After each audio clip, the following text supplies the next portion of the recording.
En una pequeña y apacible localidad del sur de España arranca una historia indescriptible. Una historia que me ha llevado muy lejos y que quiero compartir con usted. Una historia, vaya por delante, cuyo final está aún por escribir. Acompáñeme y juzgue por sí mismo.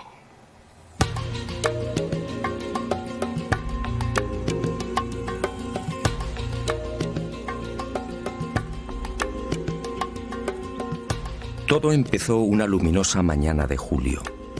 Dionisio Ávila es un hombre sencillo, muy querido y respetado por sus paisanos. No sabe leer ni escribir. Su vida ha sido igualmente elemental: el campo, la familia y los amigos.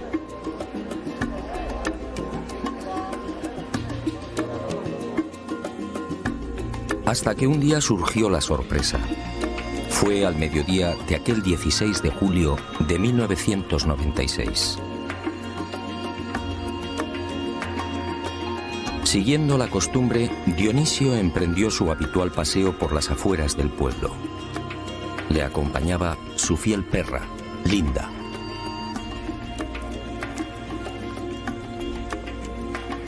Ocurrió al llegar a lo alto de la loma de los Barrero, a poco más de medio kilómetro de Los Villares.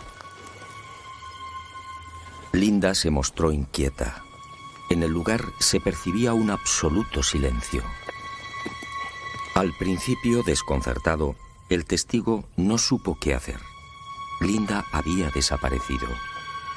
Pero Dionisio continuó observando. ¿Qué era aquello? Sobre el cerro, flotando a 30 o 40 centímetros del suelo, acababa de aparecer un extraño objeto. Medía 3 o 4 metros de diámetro y presentaba una cúpula en lo alto. Era brillante como el cristal.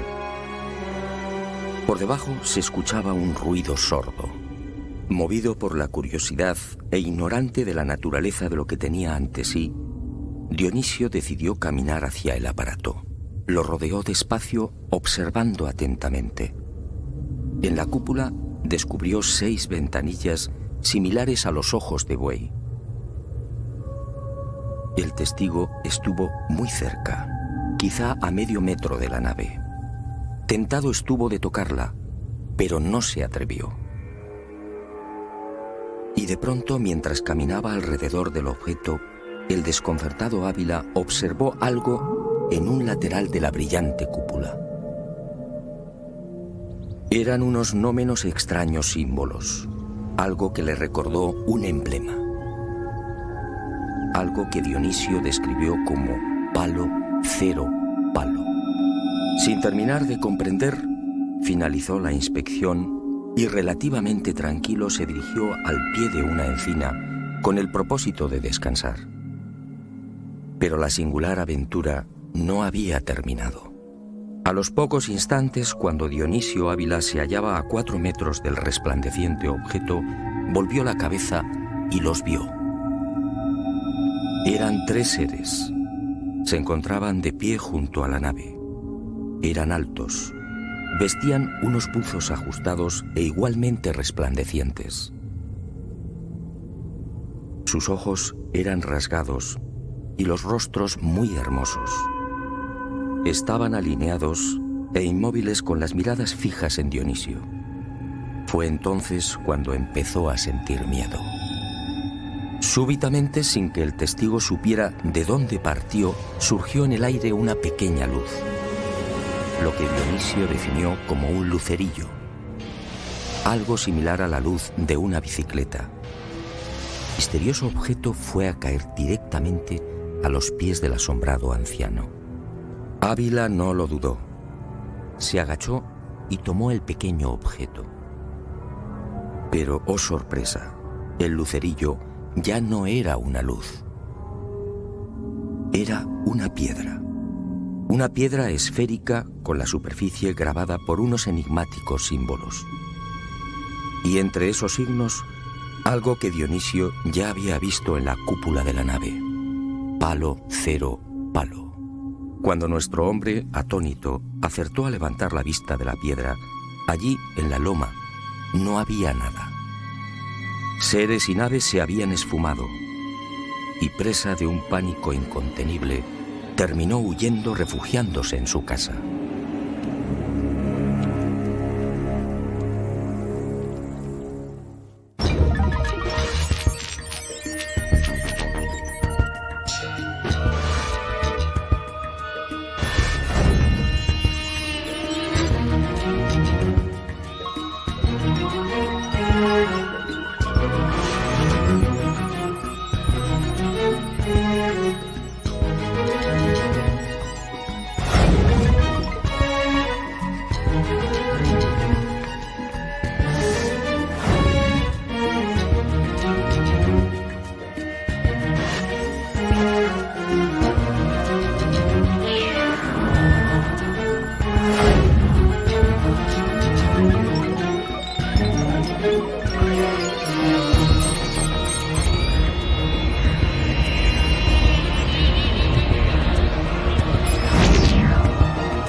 Ese mismo julio de 1996, el destino quiso que me encontrara en Egipto.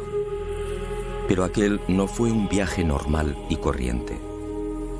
Misteriosamente empujado por una serie de extrañísimas casualidades, me vi obligado a demorar la prevista ascensión al Sinaí, la montaña sagrada. Y mi esposa y yo decidimos relajarnos buceando en las cristalinas aguas del Mar Rojo.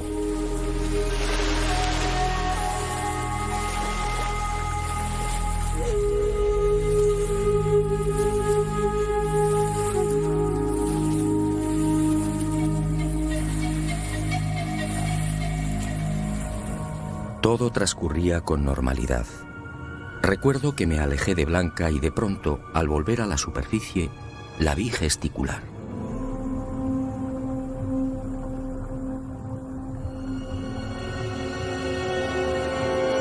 Al llegar a su altura, el corazón me dio un vuelco. Sangraba abundantemente por su pierna izquierda. Al parecer, se había cortado con uno de los afilados corales. Y entre lágrimas fue a mostrarme una de las manos. Había perdido un anillo de oro. Al sentirse herida por el coral, instintivamente llevó su mano a la herida. Fue cuestión de segundos. Al sacar la mano del agua, el anillo de oro ya no estaba. No tardé en comprender que la búsqueda del anillo era una labor poco menos que imposible.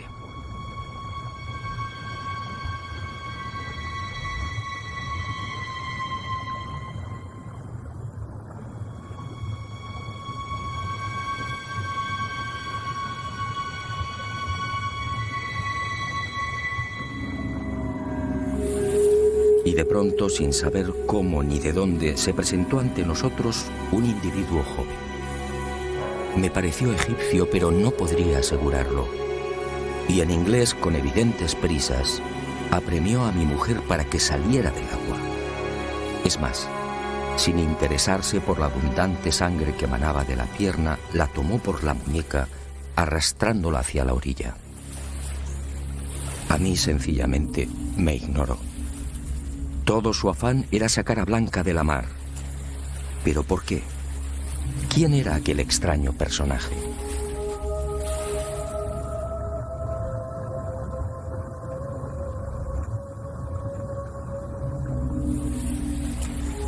Las respuestas a estas interrogantes llegarían poco después. Los vi alejarse e incomprensiblemente, en lugar de seguirlos e interesarme por la salud de Blanca, di media vuelta. Y movido por una fuerza que no he conseguido explicar, me sumergí a la búsqueda del pequeño tesoro.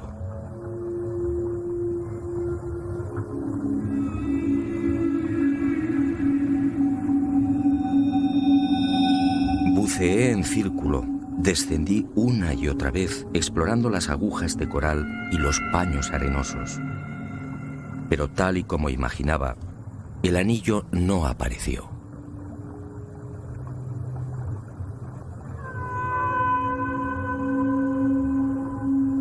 Una hora más tarde, el frío, el cansancio y la lógica decepción me obligaron a desistir.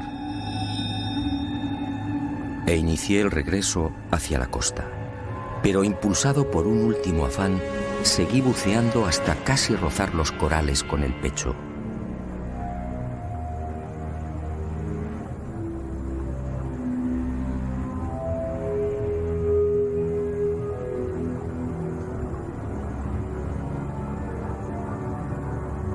Y en el último instante, cuando estaba a punto de ponerme en pie, un destello me mantuvo en el agua. Me sujeté a los corales y fijé la vista en el reducido fondo arenoso que tenía ante mí. ¿Qué era aquello? Se hallaba casi enterrado, pero brillaba con gran fuerza. Increíble. Buscaba un anillo de oro y acababa de encontrar uno de plata.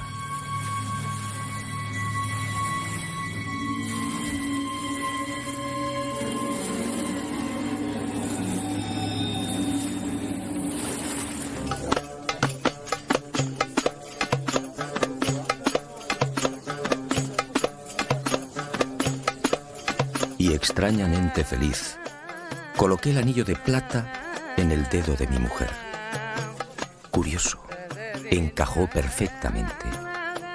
En cuanto al extraño personaje que arrastró a mi esposa hasta la orilla, nadie supo darnos razón.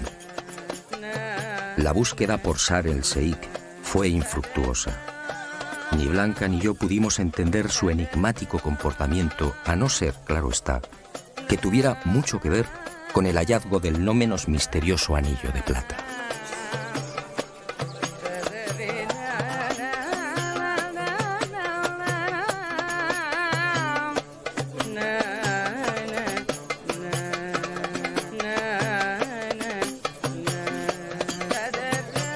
Y otro tanto sucedió con el hipotético propietario del anillo. Todas las gestiones resultaron inútiles. Nadie lo reclamó. Nadie lo había extraviado. Parecía como si lo hubieran depositado en el fondo del Mar Rojo para que yo lo encontrara. Algún tiempo después, al descubrir las singulares propiedades del anillo, me ratifiqué en esta cada vez más sólida sospecha. Pero no adelantemos acontecimientos. En esta mágica historia conviene caminar despacio, paso a paso. Fue en ese mismo verano, a mi regreso a España, cuando supe del incidente en Los Villares. Estudié muy a fondo el testimonio de Dionisio Ávila y también los grabados de la pequeña piedra esférica, y sinceramente quedé desconcertado. Palo, cero palo en la cúpula de la nave, en el lucerillo y también en el anillo encontrado en la mar, al sur de la península del Sinaí. Y todo en el estrecho margen de 9 días. ¿Casualidad? Lo dudo.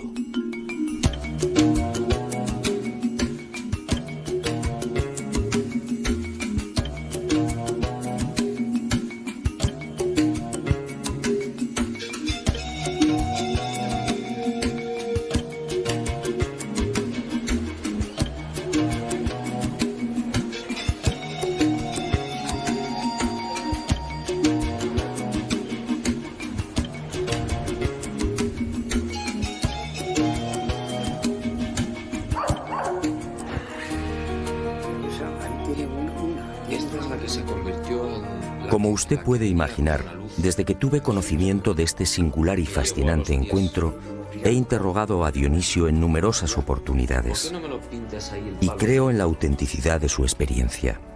Pues bien, cada vez que lo he visitado, además de rogarle que relatara una vez más su desconcertante aventura, le he pedido que volviera a dibujar los símbolos que descubrió en la nave.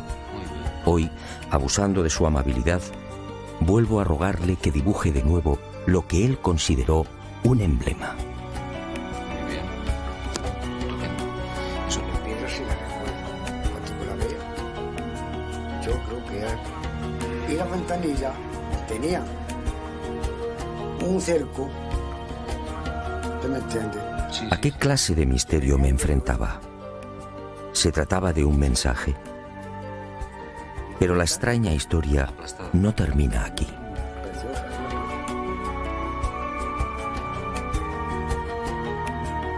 Naturalmente, mis primeros movimientos tuvieron como objetivo el análisis de la misteriosa piedra grabada y también del anillo. No hubo grandes sorpresas. Los geólogos coincidieron. El lucerillo era una concreción de barita, un material común en la región de los Villares. Una piedra con una dureza aproximada de 3 a 3.5 en la escala de Mohs, es decir, un material blando y por tanto fácil de trabajar.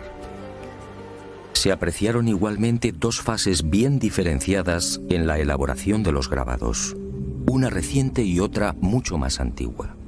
Por último, uno de los detalles que más sorprendió a los estudiosos fue la extraordinaria circularidad de uno de los grabados, los círculos concéntricos. Las medidas efectuadas con un programa de tratamiento de imagen arrojaron una casi perfecta circularidad con desviaciones inferiores al 1%. En definitiva, según los científicos, esta piedra es un material habitual en la zona donde fue encontrada. En cuanto a los símbolos, podrían haber sido hechos por una mano humana. Sin embargo, sigo creyendo en el testimonio de Dionisio Ávila. ¿Por qué inventar una historia tan absurda? Y sobre todo, ¿cómo explicar la increíble coincidencia con los símbolos del anillo?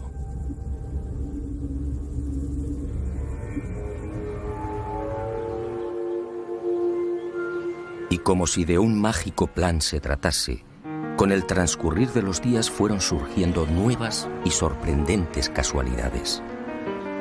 O no debería llamarlas así.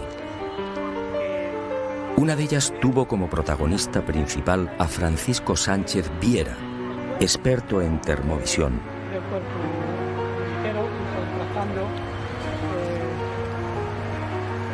Un sistema especializado en la medición y fotografía de la temperatura de las líneas eléctricas y, en general, de cualquier cuerpo.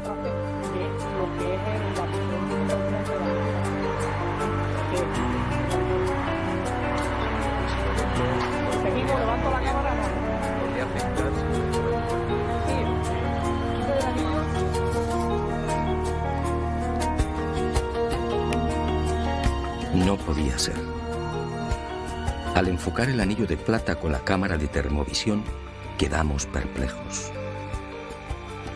Mientras los dedos de mi mano presentaban las temperaturas lógicas, 28, 35 o 36 grados Celsius, según las zonas, el anillo ofrecía unas lecturas muy diferentes. A juicio de los expertos, imposibles. Algunas de las secciones del anillo se encontraban a 7 grados, otras a 10, algunas incluso a 5 grados Celsius. Imposible. Ningún anillo colocado en un dedo podría descender a temperaturas tan bajas. Y mucho menos cuando la temperatura ambiente en esos momentos era de 18 grados.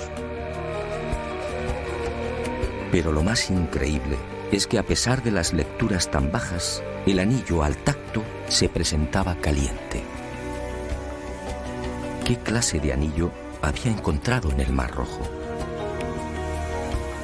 Tratando de racionalizar el aparentemente absurdo comportamiento del anillo, lo sometí a nuevas pruebas y exploraciones.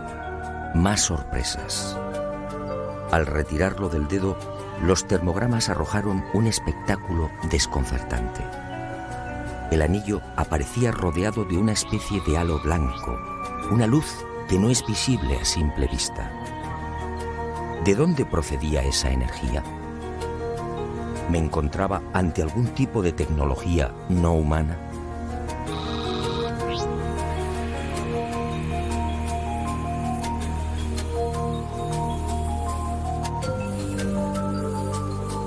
Solo había un medio para salir de la irritante duda. Y así lo hizo. El anillo fue depositado esta vez en los laboratorios del Instituto de Ciencia de Materiales, dependiente del Consejo Superior de Investigaciones Científicas de España. Y fue sometido a nuevas pruebas explorando sobre todo su naturaleza interna. El microscopio electrónico fue implacable. El anillo se hallaba integrado por un alto pico de plata y otros componentes igualmente normales en este tipo de piezas: cobre, oxígeno y carbono. Tampoco las radiografías detectaron anormalidad alguna. El anillo aparentemente estaba formado por una aleación de lo más normal.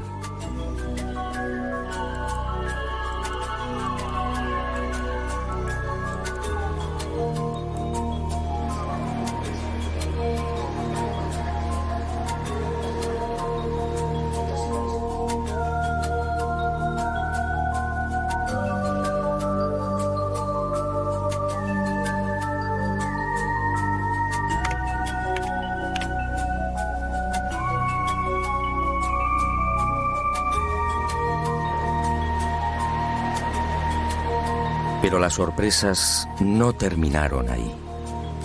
Algunos de los especialistas que habían conocido la piedra esférica de los billares lo apuntaron en varias ocasiones.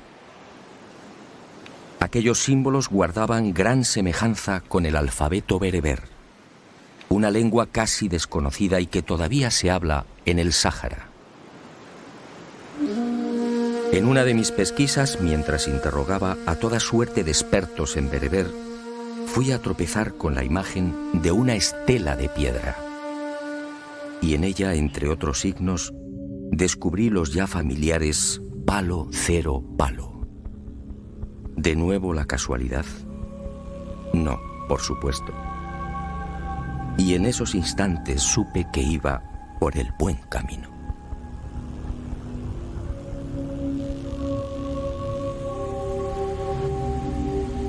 Y llegó la segunda y no menos impactante causalidad.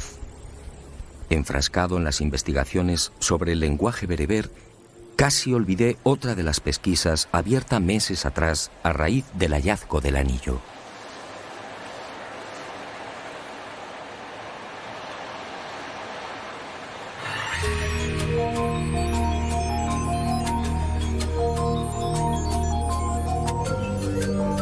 Desde el primer momento, cuantos llegaron a contemplar dicho anillo se mostraron de acuerdo.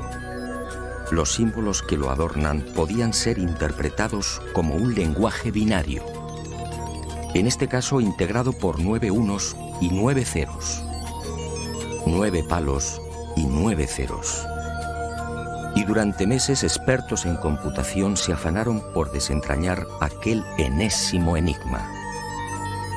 Los esfuerzos fueron inútiles. De la secuencia en cuestión solo se obtenían largas series de números sin orden ni sentido.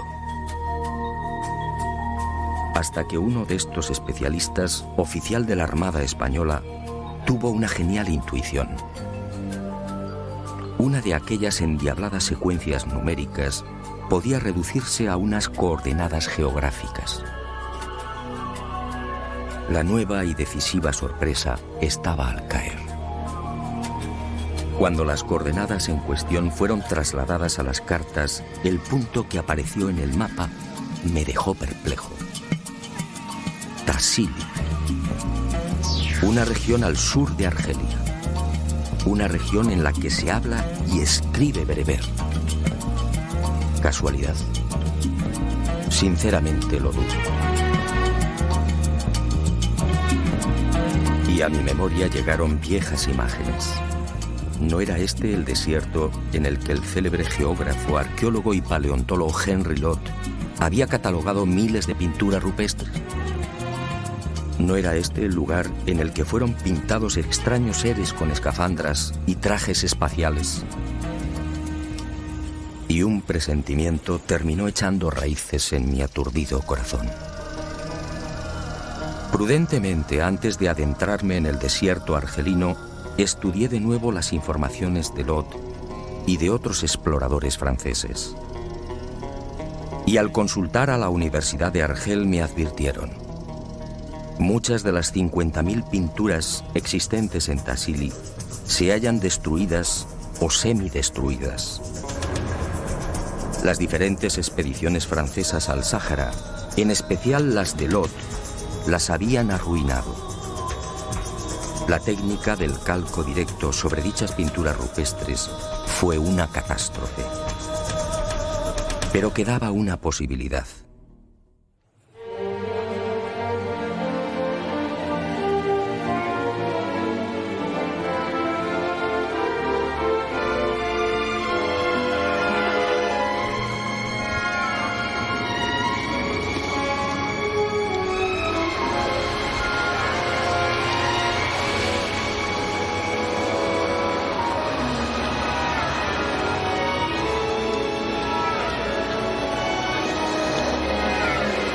Y uno de mis informantes en Argel señaló el Museo del Hombre en París.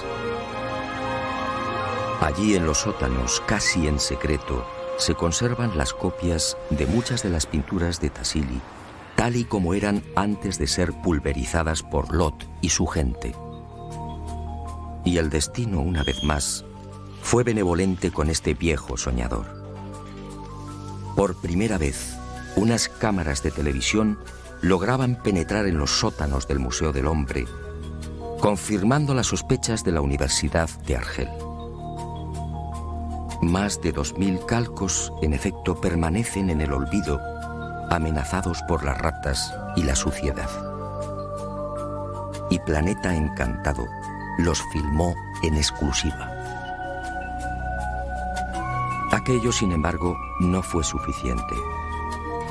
Algo seguía empujándome hacia el corazón de Argelia. Tenía que pisar el Tassili.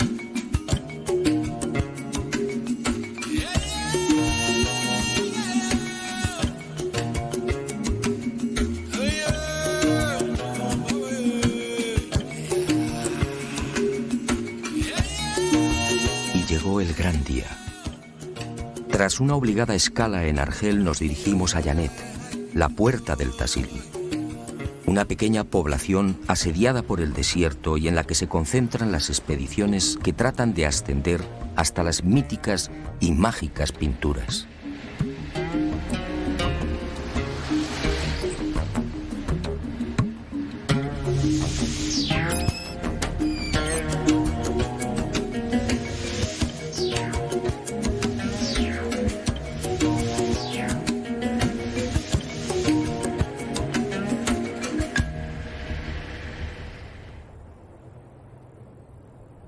Obligado en el que se contratan guías, porteadores, provisiones, agua y caballerías. El Tassili no dispone de carreteras o pistas. El camino solo puede hacerse a pie. Y tras varias jornadas de preparación, el equipo al fin se dispuso a librar la primera gran batalla.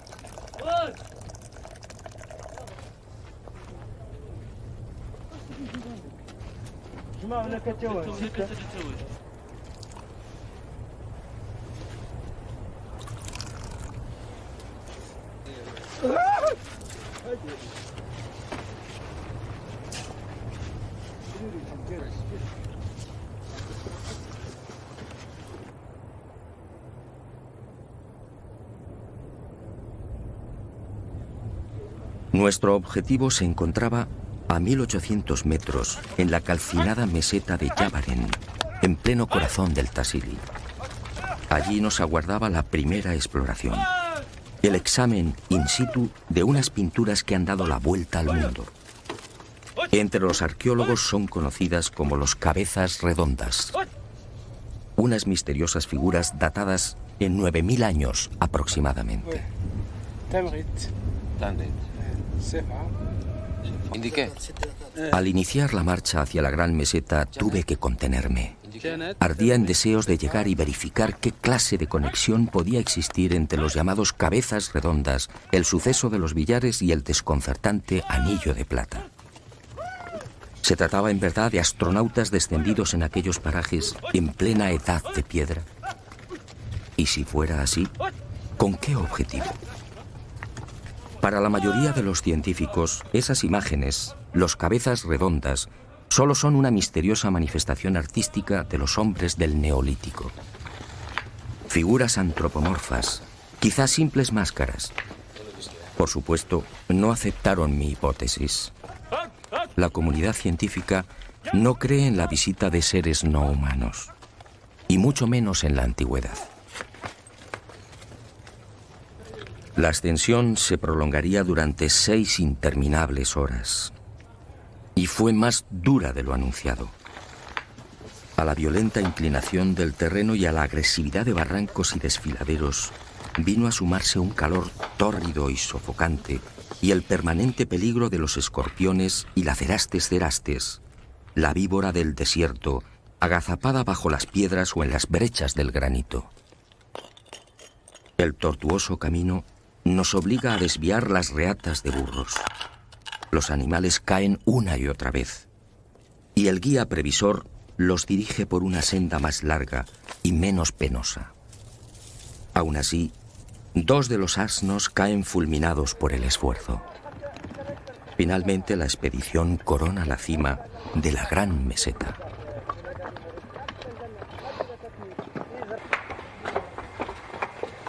Tras unos minutos de obligado descanso, reanudamos la marcha por el solitario y abrasador desierto de piedra. Al frente marcha Barca Ayuf, el guía proporcionado por el Parque Nacional de Tassili y nieto de Yebrín, el tuareg que condujo a Henry Lot por estas mismas tierras. Toda una leyenda. Y conforme nos aproximamos a los abrigos rocosos, mi corazón se acelera. Yebaren, en el idioma bereber, en la lengua de los tuareg, significa los gigantes. ¿Por qué? Muy pronto lo averiguaría. Lo que no podía imaginar en esos tensos momentos es que Lot se quedó corto, muy corto en las imágenes que acertó a divulgar.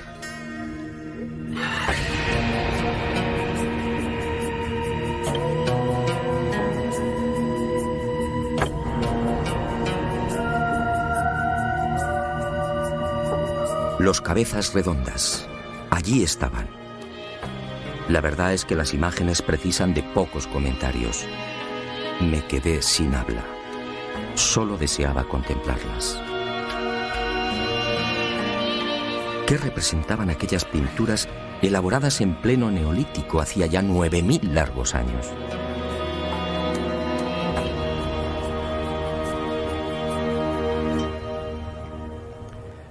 A partir de aquí, nuestra expedición al Sáhara se convertiría en una borrachera de imágenes. Es mucho lo que quiero mostrarle, pero antes permítame que me detenga en un detalle de especial importancia para comprender mejor lo que ocurrió en este lugar en la noche de los tiempos. Al examinar las escenas de caza y los animales, es fácil percatarse de algo realmente asombroso. Los artistas dibujaron siempre con una extraordinaria fidelidad. Los detalles son precisos, rigurosos. Las pinturas, en suma, son un fiel reflejo de lo que veían a su alrededor.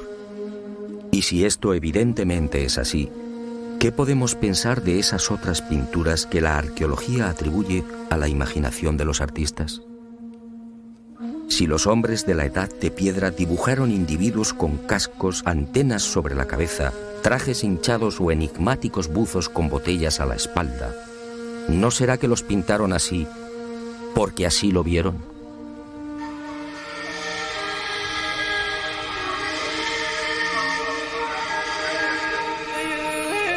Hecha esta importantísima precisión, prosigamos con nuestros descubrimientos. ¿Por qué manos de 4 dedos? observe la unión de la escafandra con el resto del traje. ¿Por qué el pintor se molestó en dejar perfectamente trazadas las arrugas? ¿Qué tribu en aquel tiempo utilizaba trajes de una pieza y con botas? ¿Qué significan esos enigmáticos dibujos sobre las escafandras? ¿Se trata de algún tipo de antena? ¿Un sistema de comunicación con las naves o entre los seres que descendieron a tierra? Yo diría que sí. Así pudieron captarlo los habitantes de Yavaren, y así lo plasmaron en las paredes. ¿Y qué decir del objeto representado junto a este nuevo astronauta? ¿Pura imaginación del artista o el vivo retrato de una nave que lo acompaña en su descenso a tierra? Fíjese en la línea clara y contundente que marca la separación entre el casco y el traje. ¿Estamos ahora ante algún tipo de medusa como pretenden los arqueólogos? ¿Una medusa a 1800 metros sobre el nivel del mar y a casi 2000 kilómetros de la costa más cercana? No, mi teoría es otra. Alguien, hace 9000 años, observó un objeto similar a este. Una nave no humana en pleno ascenso o descenso. Y el artista la inmortalizó, dibujando incluso el posible sistema de propulsión. En cuanto a los objetos con dos patas abundantísimos entre los miles de pinturas del Tassili, mi hipótesis es la misma. Objetos posados en el suelo, mostrando los trenes de aterrizaje. Y entre tantas pinturas, algo que nos llamó poderosamente la atención. Unos círculos coloreados en rojo y blanco, dispersos aquí y allá, y con un diámetro siempre idéntico, 18 centímetros.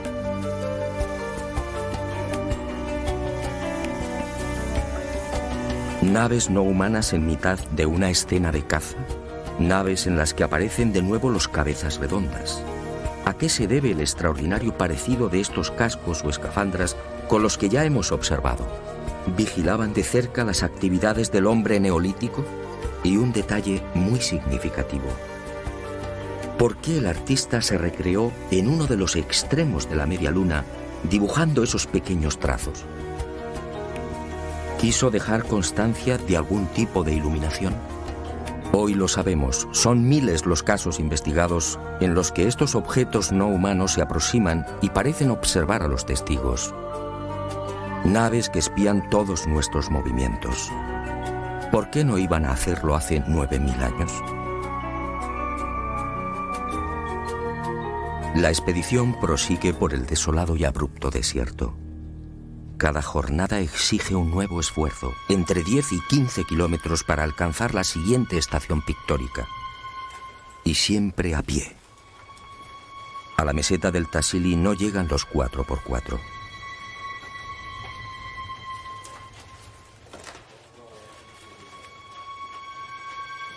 Y alcanzamos al fin la pintura más célebre de este infierno de piedra y arena.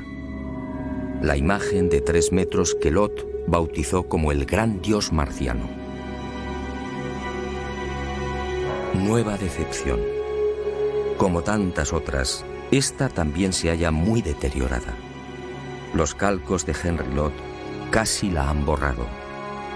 Y debemos acudir de nuevo a las copias del Museo del Hombre para mostrarla tal y como la pintaron en la Edad de Piedra. ¿Qué puede pensarse ante una imagen como esta? ¿Qué vieron en realidad los antiguos habitantes de Yavaren? ¿Es que el gran casco, la unión con el traje hinchado y las arrugas son consecuencia de la imaginación del hombre primitivo? ¿Y por qué esa considerable talla? ¿No es más lógico pensar que el autor de la pintura llegó a presenciar la realidad física de un ser enfundado en un traje espacial? Un ser quizá gigantesco que obviamente tuvo que impresionar y aterrorizar a los naturales del lugar. De ahí probablemente nace el nombre de Yavaren, los gigantes. Trajes hinchados, sí, muy parecidos a los de nuestros astronautas. Trajes provistos de cinturones, botas y con un perfecto cerramiento a la altura de las muñecas. Criaturas flotando en aparente estado de ingravidez. ¿Desde cuándo el hombre de la Edad de Piedra podía soñar con unas vestiduras semejantes y con movimientos de esta naturaleza? Otro gigante, el llamado Dios con orantes. Otra criatura de difícil comprensión, a no ser que admitamos que el artista pintó lo que en verdad tenía a la vista. ¿Un ser con 4 brazos y largas orejas o antenas?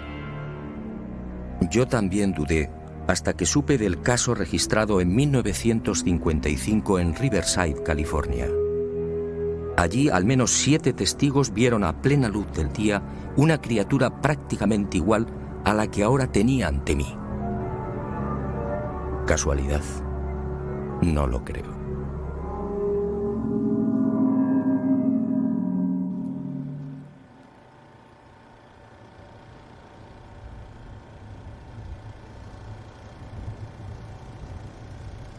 Está en el menú. Eso se pone encima de la mesa y queda...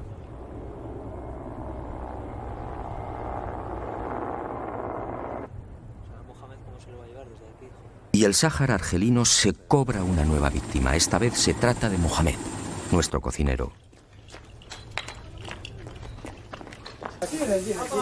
Ha caído desde 10 metros de altura y debe ser evacuado con presteza. Pero el equipo no se rinde.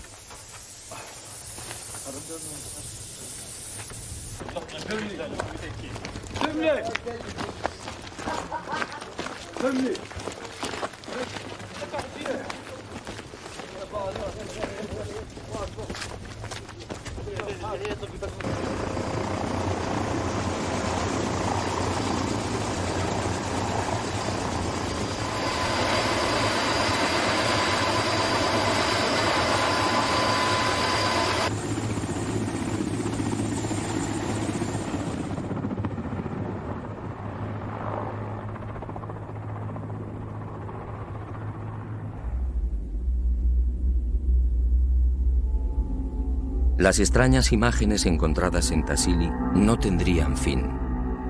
Henry Lott, como decía, solo mostró al mundo una pequeña parte de lo que encierra esta fascinante Capilla Sistina de la Edad de Piedra. Seres monstruosos persiguiendo a humanos. Criaturas de inmensos ojos, similares a los tripulantes reportados en la actualidad. Buzos con botellas a la espalda, cinturones y botas altas. Individuos con enormes pies o con aletas. Pantalones y zapatos hace 9000 años. Hombres con patas de cabra. Decenas de nuevos objetos posados en tierra. Una nave con su tren de aterrizaje y una treintena de luces pintadas a su alrededor.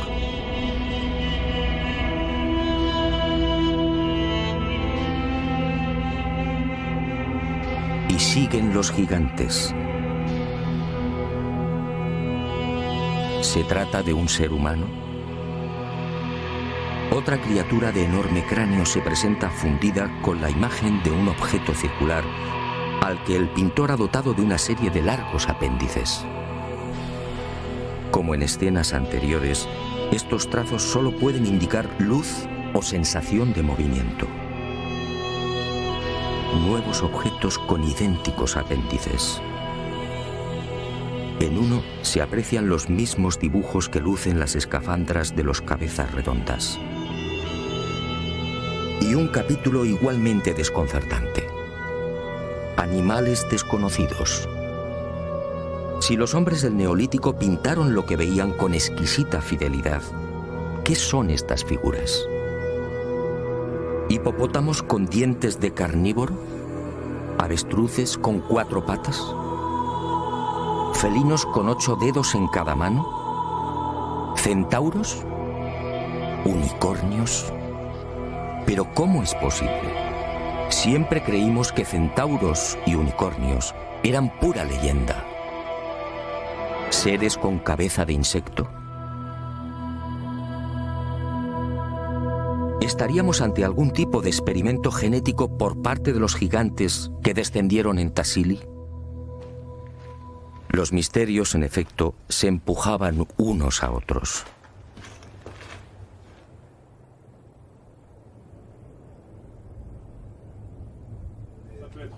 De la vida cotidiana, que parece que son más antiguas. ¿Qué antigüedad podría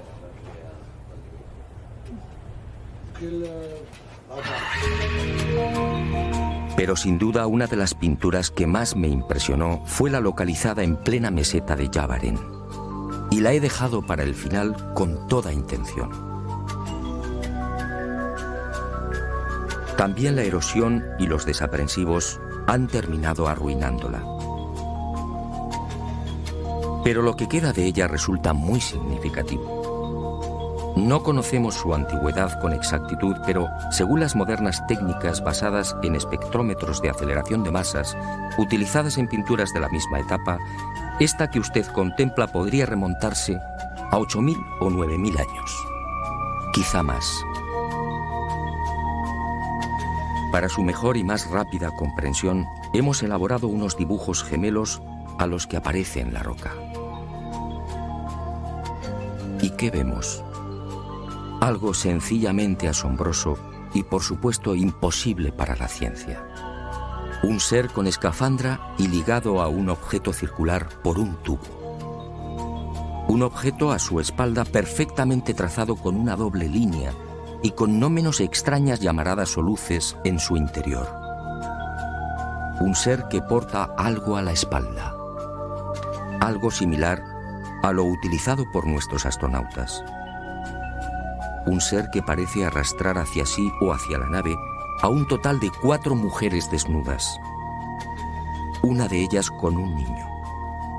4 mujeres de claro perfil negroide. La pintura no precisa muchos comentarios.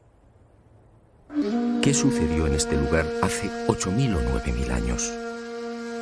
¿Se mezclaron los gigantes con las hijas de los hombres? ¿Se llevaron a cabo experimentos genéticos? Como decía el maestro, quien tenga oídos, que oiga. Una mano mágica parecía habernos llevado hasta el corazón de Argelia. Las coordenadas marcadas por el anillo de plata habían acertado de pleno. Ahora estaba seguro. En aquel bello y abrasador desierto, en plena edad de piedra, unos seres no humanos descendieron y actuaron. ¿Se trataba de los mismos que fueron vistos en España y que arrojaron la piedra esférica a los pies del testigo? No me di por satisfecho. Aún quedaban algunos enigmas por despejar.